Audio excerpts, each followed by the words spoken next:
Unboxing, Docker, an English dive into tech lingo. Hello, dear learners. Today, we're diving into a word that's popular in the world of technology: Docker. Don't worry if you're not tech savvy. By the end of this video, you'll have a clear understanding of what Docker means and how it's used in everyday English. Docker is not just an ordinary English word. It's a name for a specific technology tool. In its simplest form, Docker is a tool designed to make it easier for developers to create, deploy, and run applications by using containers.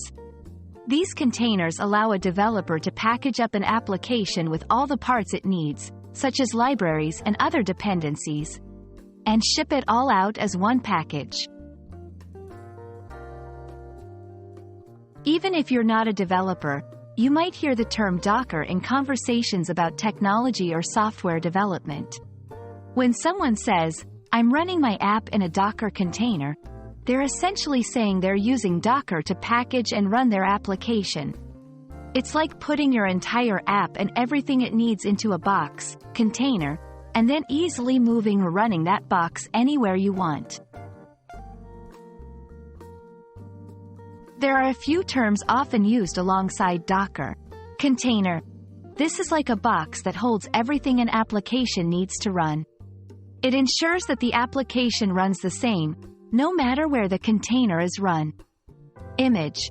A lightweight, standalone, executable software package that includes everything needed to run a piece of software.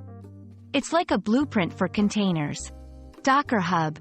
This is like an online library where people can share and access different Docker images.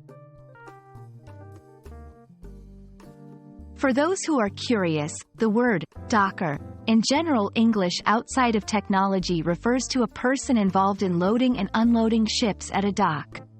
However, in most tech discussions, the term is definitely referring to the software tool. There you have it. Whether you're diving into the world of software or just trying to understand the tech talk in today's world, understanding Docker is a great step forward. We hope this explanation cleared things up for you. Keep exploring and happy learning.